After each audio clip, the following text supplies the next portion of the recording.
Yang pertama, yaitu pengertian dari teknologi ramah lingkungan. Teknologi ramah lingkungan merupakan teknologi yang diciptakan untuk memudahkan manusia tanpa perlu merusak atau memberikan dampak negatif berlebih bagi lingkungan. Pertanyaan kedua yaitu 3 prinsip dari teknologi ramah lingkungan. Yang pertama, produk yang diciptakan menggunakan bahan-bahan ramah lingkungan serta melalui proses yang lebih aman. Yang kedua, yaitu aplikasi dari teknologinya tidak melibatkan atau tidak membuat limbah sehingga dapat merusak lingkungan sekitar. Yang ketiga, kita menggunakan atau menerapkan prinsip 4R yaitu reuse, reduce, recycle, dan juga recovery. Pertanyaan yang ketiga, yaitu sebutkan 4 bidang aplikasi dari teknologi ramah lingkungan. Yaitu yang pertama ada bidang energi, yang kedua ada bidang transportasi, yang ketiga ada bidang lingkungan, yang keempat ada bidang industri. Pertanyaan yang keempat yaitu sebutkan 8 contoh bentuk teknologi ramah lingkungan di bidang energi. Yang pertama ada biofuel, yaitu bahan bakar alternatif yang berasal dari bahan-bahan organik seperti tumbuhan. Yang kedua ada biogas, yaitu bahan bakar alternatif yang berasal dari proses fermentasi bahan-bahan organik dengan menggunakan bakteri aerob, yaitu bakteri yang hidup di lingkungan tanpa oksigen.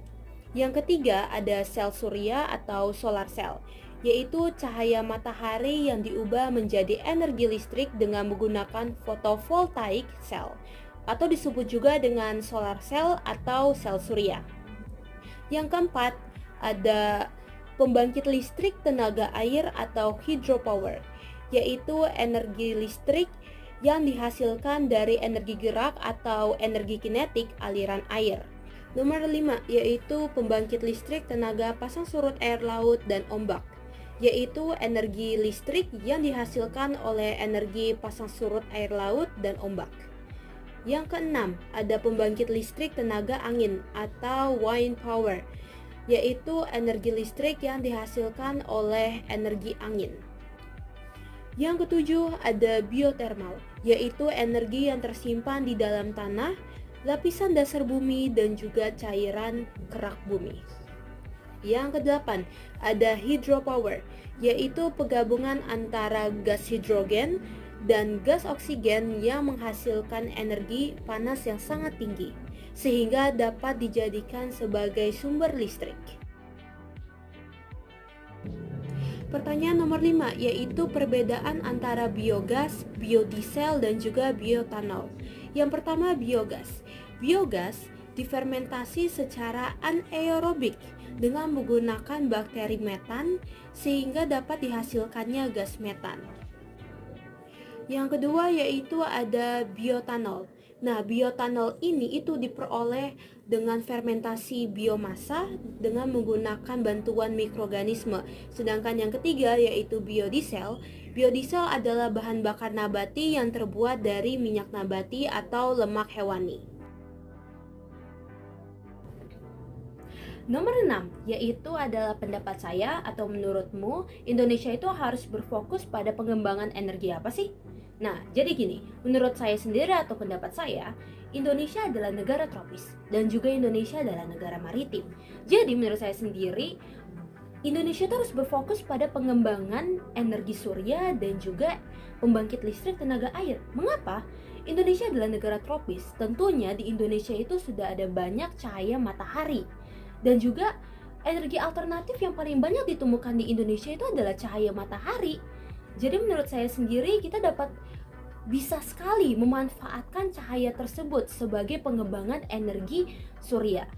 Dan untuk pembangkit listrik tenaga air, Indonesia kan maritim ya, negara maritim. Jadi Indonesia memiliki lautan yang sangat amat luas. Kita dapat memanfaatkan pembangkit listrik tenaga air dari lautan tersebut dengan menggunakan energi pasang surut air laut dan juga ombak ataupun aliran air yang ada di sana. Jadi itu adalah pendapat saya. Di Indonesia itu kita harus berfokus pada energi surya dan juga pembangkit listrik. Hal tersebut pembangkit listrik tenaga air.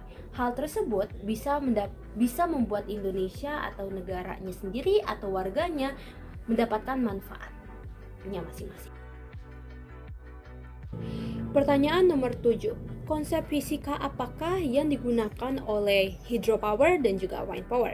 Oke, yang pertama dari wind power, yaitu PLTA yang memanfaatkan energi kinetik dari angin untuk memutar kincir angin. Nah, energi kinetik tersebut diteruskan untuk memutar baling-baling pada generator di belakang kincir angin, sehingga dapat terjadinya energi listrik atau dapat terjadinya suatu energi listrik. Nah, kalau yang PLTA itu atau yang hydropower, dia memanfaatkan energi potensial serta energi kinetik pada air. Pertanyaan nomor 8. Menurutmu, apakah Indonesia dapat mengembangkan teknologi ocean power? Jawaban saya tentu saja bisa. Mengapa? Karena Indonesia sendiri itu dijuluki dengan negara maritim. Indonesia memiliki lautan yang sangat luas serta lautan yang sangat banyak. Menurut saya sendiri, dengan adanya lautan tersebut, pastinya Indonesia dapat mengembangkan teknologi ocean power dengan memanfaatkannya pasang surut air laut serta ombak yang ada di lautan tersebut. Pertanyaan nomor 9. Nah, ada pertanyaan tentang apakah pembentukan air itu bisa menghasilkan bahan bakar. Tentu saja bisa. Mengapa? Karena air itu mengandung hidrogen, sedangkan hidrogen yang murni itu sangat mudah terbakar, sehingga bisa menjadi bahan bakar yang ideal. Nah, agar hal tersebut itu terjadi, para ilmuwan itu mengembangkan sel bahan bakar bernama fuel cell, pergabungan antara gas hidrogen dan juga gas oksigen. Antara reaksi pergabungan tersebut antara hidrogen dan juga oksigen menghasilkan suatu energi panas yang sangat tinggi sehingga terjadinya sumber energi listrik.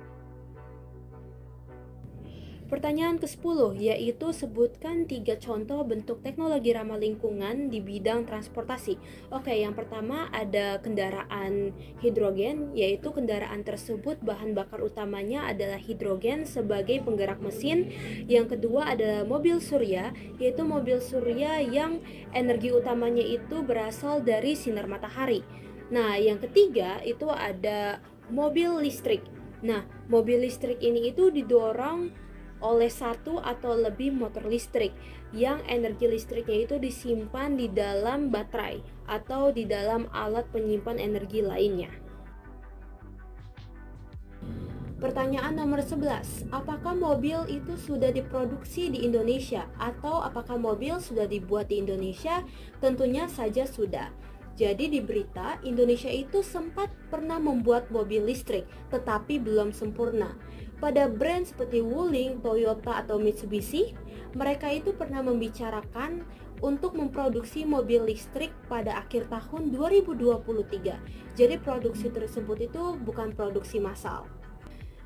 Penjelasan secara ringkas mengenai proses pembakaran dari mobil listrik, yaitu dengan cara seperti pedal gas yang ditekan, lalu controller akan mengatur daya listrik, baterai traksi, dan inverter. Kemudian inverter tersebut akan mengalirkan energi listrik ke motor sesuai dengan tekanan pedal gas tersebut. Traksi listrik akan mengubah energi listrik menjadi energi kinetik yang akan menggerakkan roda pada mobil. Putaran rotor pada mobil akan menggerakkan transmisi yang berguna untuk menggerakkan mobil. Pertanyaan nomor 12, yaitu sebutkan 4 contoh bentuk teknologi ramah lingkungan di bidang lingkungan. Yang pertama ada biopori, yaitu teknik untuk membuat wilayah resapan air hujan. Yang kedua ada fitoremediasi, yaitu penggunaan tumbuhan untuk menghilangkan, memindahkan, menstabilkan, dan menghancurkan pencemar, baik senyawa organik maupun anorganik. Yang ketiga, yaitu toilet pengompos. Toilet pengompos adalah toilet kering yang menggunakan proses aerob untuk menghancurkan fases yang dihasilkan oleh manusia. Dan yang keempat adalah pemurnian air, yaitu teknik untuk menghilangkan zat-zat kimia, kontaminan biologis, partikel-partikel padat, dan juga gas-gas yang terdapat pada suatu air yang sudah terkontaminan atau kotor. Nomor 13. Jelaskan perbedaan pengolahan sampah organik dengan menggunakan metode biopori dan juga menggunakan metode komposter seperti keranjang Takakura. Oke, yang pertama dari biopori dulu. Kalau menggunakan metode biopori, dia itu cenderung lebih efisien dan juga lebih praktis. Sedangkan jika menggunakan metode komposter keranjang Takakura ini, dia itu membutuhkan proses yang lebih lama atau proses yang lebih ribet dan juga memiliki banyak sekali tahapan. Nomor 14, yaitu sebutkan tumbuhan fitoremediasi yang dapat menguraikan polutan tanah. Oke, yang pertama ada bunga matahari, yang kedua ada sawi, yang ketiga ada eceng gondok, yang keempat ada padi, yang kelima ada tembakau, yang keenam ada Sansevieria. Eceng gondok dapat digunakan sebagai fitoremediasi, tetapi sering diberantas karena dapat menyebabkan kerusakan. Mengapa? Karena eceng gondok itu dapat menutup permukaan air sehingga dapat membuat suatu transportasi air menjadi terhambat atau terganggu. Tidak hanya itu, karena tertutupnya permukaan air pasti menghalangi cahaya matahari untuk masuk sehingga dapat merusak atau terganggunya suatu proses produksi dari ikan atau dari hewan air tersebut. Nah, tidak hanya itu, karena tertutupnya permukaan air kemungkinan dapat membuat kadar oksigen tersebut menurun sehingga banyaknya organisme yang mati dan juga banyak organisme yang tidak berkembang. Seperti itu. Nomor 16. Sekarang saya harus menjelaskan tentang bagaimana cara kerja dari composting toilet. Jadi cara kerja dari composting toilet ini adalah mencampurkan kotoran manusia dengan serbuk gergaji, sabut kelapa, dan juga gambut lumut untuk memfasilitasi pengolahan aerob, penyerapan air, dan juga pencegahan bau. Nomor 17, yaitu jelaskan secara ringkas mekanisme teknologi pemurnian air secara osmosis balik. Pelarut seperti air akan bergerak dari larutan yang pekat ke larutan yang encer. Hal tersebut terjadi karena adanya tekanan dari luar, sehingga menghasilkan suatu air yang tidak terkandung garam. Pertanyaan nomor 18, yaitu jelaskan cara kerja dari teknologi biopulping. Nah, cara kerja dari teknologi biopulping ini dengan cara menggantikan bahan-bahan kimia dalam pembuatan kertas dengan sejenis mikroba yang dapat menghasilkan enzim serta dapat menghasilkan degradasi lignin. Nomor 19, jelaskan mengapa teknologi minyak bumi disebut dengan teknologi yang tidak ramah lingkungan. Oke, yang pertama karena dapat mengakibatkan polusi udara serta air.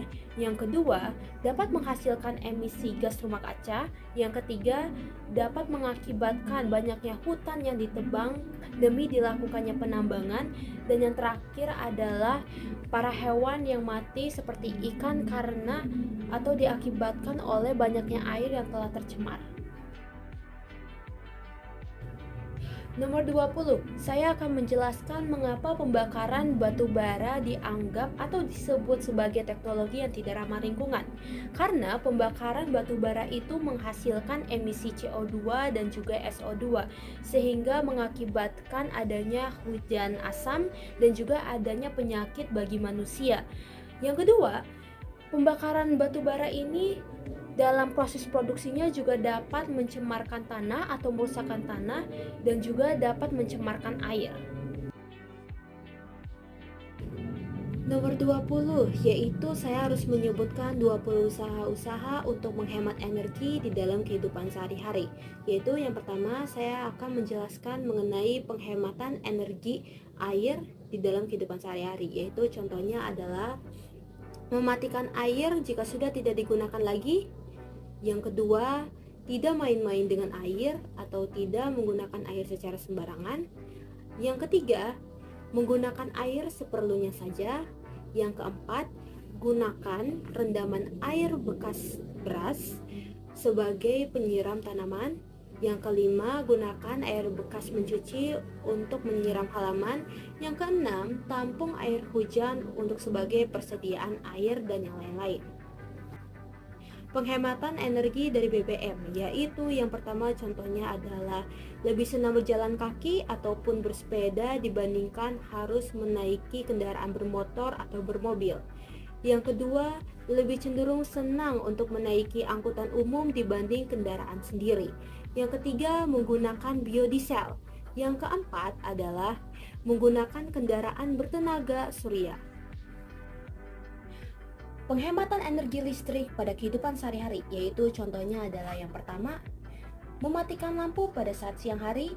Yang kedua, menggunakan energi listrik seperlunya saja atau secukupnya saja.